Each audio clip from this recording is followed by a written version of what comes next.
Hi guys, welcome back to another video.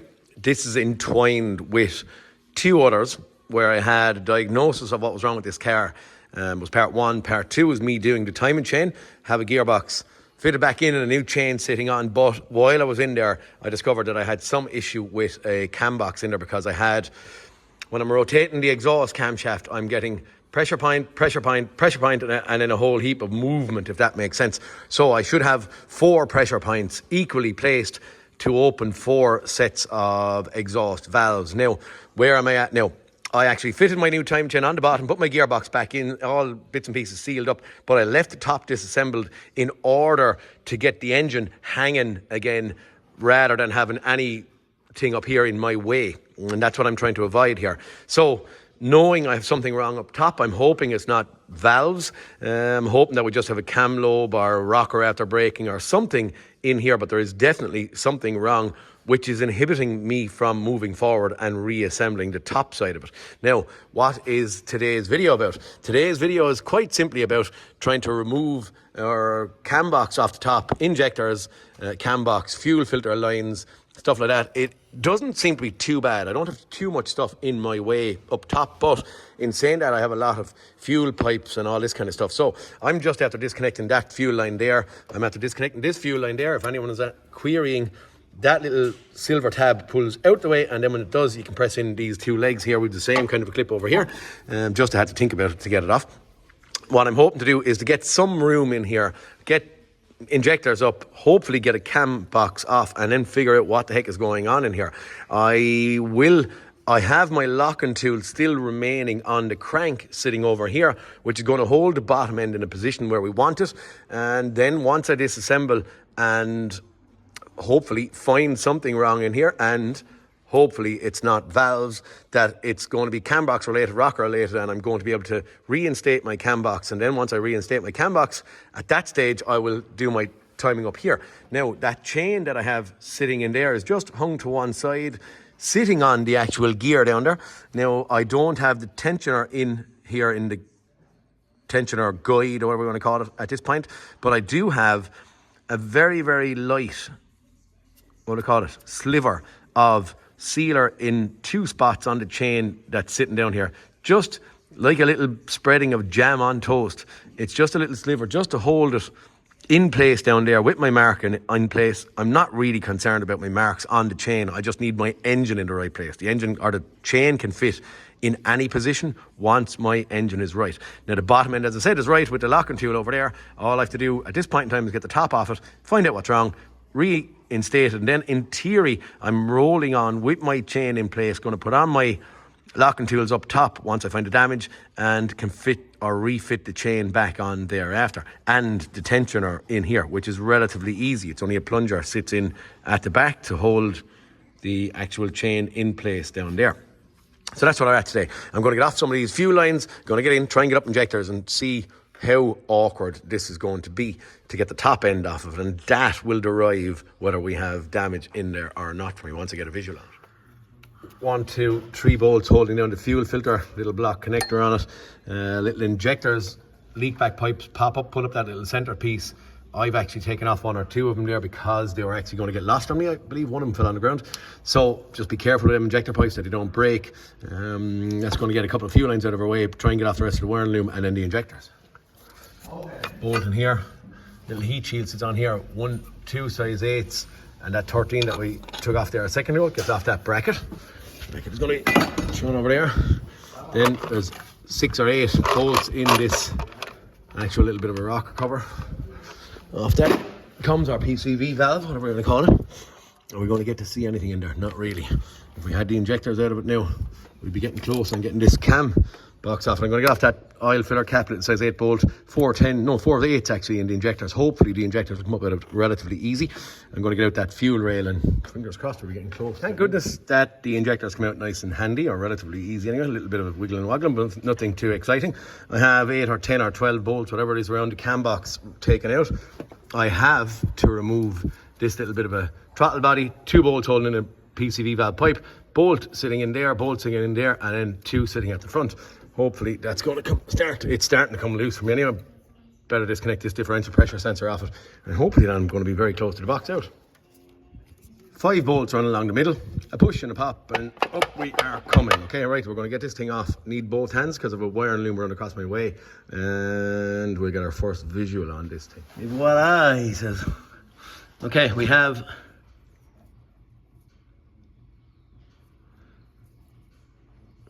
cam box off anyway. I'm just looking while I was gone quiet there. I was looking, rotating and looking at my, actually, geez, they spin really freely. They must be actually on roller bearings rather than just bearings, I'd suggest. Nothing wrong in there that I see, but I'm gonna come up here. We do. Nice. So we have good there on number 1, bad on number 2, good on number 3, good on number 4. I better make sure we don't have any discrepancies in there. Is it only just 2 of them that are broken, or could I really do with replacing all 16 of them? Hopefully we don't have any valves bent, but we definitely have valve to piston damage done along the way. Okay guys, I have just gotten a delivery of a few bits and pieces from Cork Engine Centre. 16 rockers, motive parts, there's the part number, RA5078. So I got 16 of them. Just to be sure, what I can show if it's of any use to anyone is that pin still floats. So it does move even on the new items, if that makes sense. So I was debating on this, you know, was that pin in there moving going to be a problem, because it is moving. But anyway, we're changing 16 of them. I have to get out the bits of debris and stuff out of it, and I'm just going to try and confirm to myself that my valves are operating and doing exactly what they should be doing. Potentially I could send in air into the actual cylinders to do a leak down test.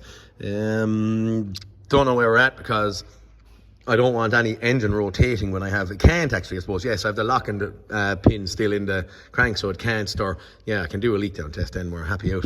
I'll do that, and I'm going to let you know what I find, and then I'll go along and change out 16 of these things and start the job going backwards, and hopefully get this thing together and running. 16 rockers sitting in place, popped on, as you can see.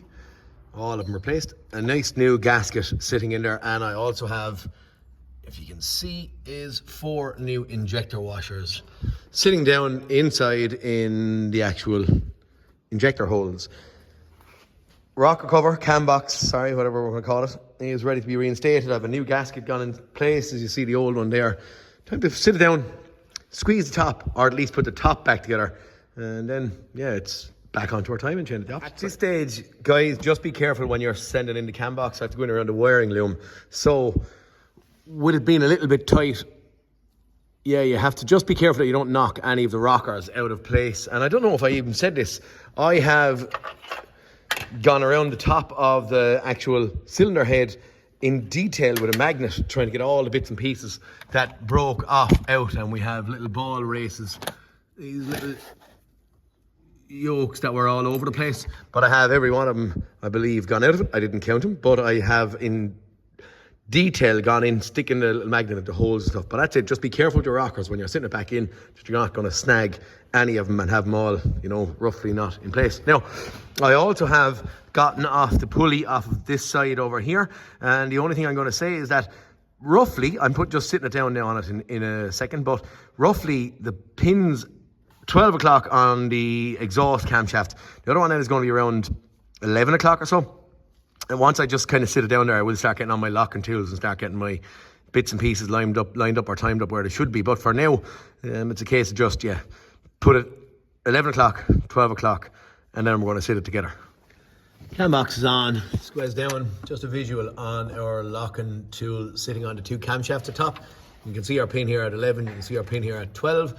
And I think I'm actually going to fit my chain on it next. I'm going to leave the injectors out so I can take off locking tools and rotate the engine and stuff, and just make sure it looks the part once of our chain fitted on. So right now I'm going to start reinstating the last 2 gears we have left here, and once that's on and the chain is kind of sitting in place, as you probably know from the last one, I put a very small sliver, like a layer of jam nearly on toast, I said, of sealer on the gear down here, just a sliver. As I said, there mightn't be great, but that's only what I'm choosing to do. So the chain is not going to fall off when we take it up, and I'm going to just reinstate my pulleys then, and I'll put on the actual additional locking kit then on the outside to hold the cams tight. That's just to line them up. The other bracket is to hold them tight for when I'm going to be torquing the cam bolts that are holding in the actual pulleys onto the camshaft. Yeah, that's it. Next picture is going to be this chain fitted on. Should all be fairly easy, that I can just sit up stuff and put them on one by one, and then I'll sit the chain onto the gears and then slide them into place. 2 rotations after being done, and I just turned again just to try and see. There's a little sliver of sealer I put on it, so I'm going to fish that off just so I'll have it gone out of situ and won't block an oil strain or anything like that. Just in case anyone's wondering how much stuff I put in it, I only put in a bare little dainty drop, which was enough to hold it in place for us.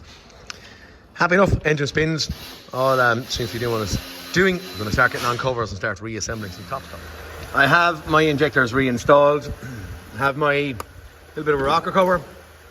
Don't rightly know, will we call it an AGR valve or throttle intake runner, throttle body, whatever we're going to call this yoke in here, fitted back in. Timing chain up on, as you saw, torqued. I actually have just got a remote starter connected to it. I am down on my cylinder leak down test. I have air getting past, and I have it coming out our exhaust system. I don't have a huge quantity of it, but I have some. And I'm debating if I actually continued on and put it back together, where will I end up? And I don't really feel like taking the cylinder head off of this thing right now, or at least heading in there to see very, very little wrong. So what I'm actually doing is I've got the remote starter. Doesn't sound fantastically nice. I am hearing a little poop, poop, poop out there, but in saying it, here, I'm just cranking it to give myself a look, see what the chain is like, what everything is doing, what it sounds like. In my measly mindset, I think I want to put it back together. And what makes me want to put it back together? I want to put it back together because I want to close it up and get all this silly bits around here put back on, start it running, and see what happens when it's running. That's where I'm at right now. I don't want right now to continue on and start disassembling up more here, so I'm willing to accept the chance of reinstating stuff around here, which is going to take me an hour maybe or so. I have the subframe still off it. I'm going to leave the subframe off of it, and I'm going to get it together and get it running and see what happens in here. I just right now don't want to take the cylinder head off of this thing, so we're going to go here, but it will teach us a lesson, whether for me or for whoever. If it's going to work well, happy days. And if it doesn't work well, I'm going to be the one that will get caught first, and we'll see where we have to reverse. But at least then I'll be only on a top end rather than a bottom end and all that kind of stuff. So here goes. I'm going to put this thing back together, close up the other couple of bits and pieces, get the key, its own key turning, and see what happens. I've reinstated my fuel lines. I don't know if this is the right or wrong thing, but I've reinstated my fuel lines. My intercooler is back in at this point. I'm reinstating that EGR valve there, but that one back in there is some kind of a flap for, looks like exhaust flow in there. What as we don't know what the heck that little plate in there is. That stuff is going back together. A couple of water pipes. Could be doing the wrong thing here, but we're going to reassemble it. Why am I doing this? I'm doing it because initially when we diagnosed it, it was left here for a couple of weeks. So all of this was actually disassembled a long time ago. So I want to be sure on where I'm going, and I'm actually putting it back together just purely for familiarity. Now again, I don't know if that's right, I don't know if that's wrong. I'm going to do it anyway. It's a choice that I'm making, and the choice is let's get this thing together. And at least if I have it together, well, I am familiar then with what I put together, and then if I have to take it apart, which I'm crossing my fingers and hoping I don't, I will in theory be a bit familiar with it. But here's where we're at. We're going to getting it kind of closed up at this stage. It is actually kind of a fugazi of a yoke because, you know, everything's squeezed in really tight here. Referencing to a Mazda. I find there's a whole load of room on these things once you drop the engine out on the ground. Maybe this thing should have probably even been dropped out on the ground, I don't know, but here's the way we attacked it, but we'll know for the next day. Our bits and pieces put back together out there, have a battery sitting in there, have a couple of bits of plastic and stuff left still off, but I'm getting in. I'm going to actually press a button, see what happens, and Yeah, see where this thing goes. There is 1 or 2 block connectors underneath for electric power steering, etc. Still disconnected because I've no subframe on it, but just going to press the button. I also have an injector pipe loose out there, so in cranking right now she's not going to start. That I'm well aware of, but we're going to just press the button, see when I get diesel coming, then I'm going to squeeze it up and we'll go again. Okay, and this thing, she don't seem to want to turn over there for me. Did I? Oh, okay, she won't crank. Well, she will crank. I'm actually blowing diesel out. Oh, the diesel could be coming from my little nut tight. We'll go again. Hopefully I'm not blowing diesel out just now. There's a pop, pop, pop. I can hear a pop, pop, pop.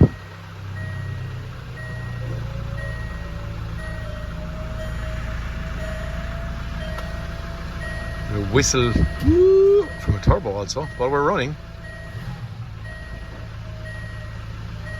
It's running on 4 as well, which is better. It started actually very, very easy, to be honest with you. Is that time for the generic kind of a giggly wiggly? I don't have coolant or anything in this thing, but we are going. I'm going to try and squeeze out here. I still don't have the steering column. Kind of tight in there. Woo.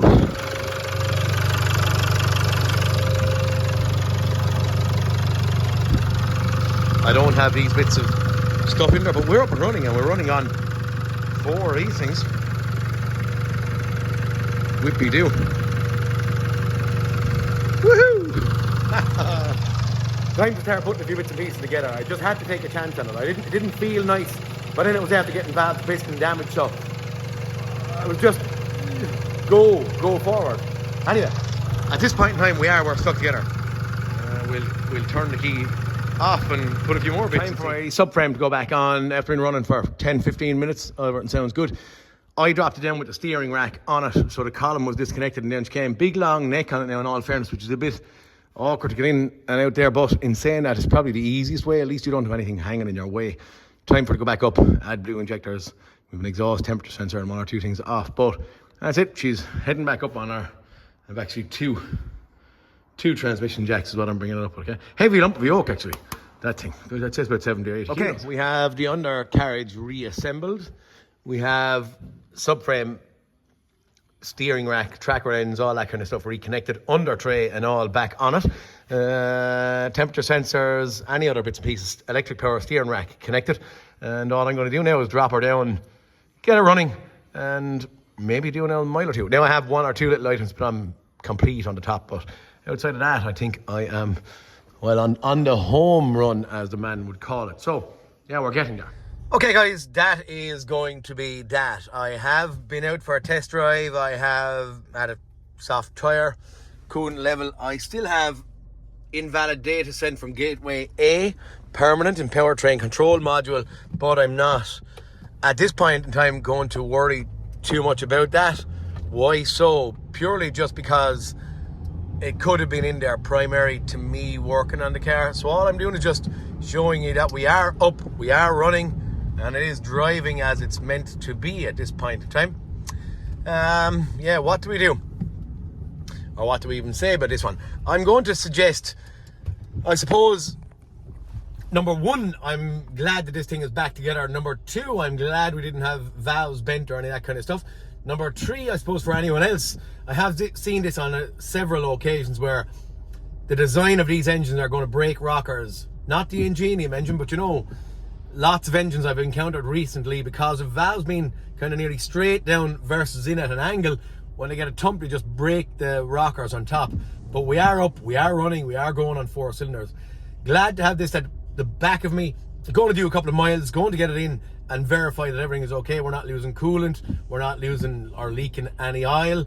And I will check again after maybe 30 or 40 kilometers to make sure I have no more faults in there. But in saying that, for this one, 3 parts. The diagnosis was only something that I kind of jumped onto once I took it apart. There is some lad, and I think I said this in America, had something like this at some stage. but he only diagnosed it and then sent it on. So we, in theory, now have diagnosed it and repaired it at the same time, okay? Got the cam box off it and done whatever bits and pieces. But that's kind of it. We're done. Hopefully it's not too long-winded and it's in 3 separate segments. But thank you very much for watching. Please like and subscribe. Kennedy's Garage for more hints and tips, and I'll talk to you all in the next cartoon. Peter Kennedy, signing out. See you later, lads.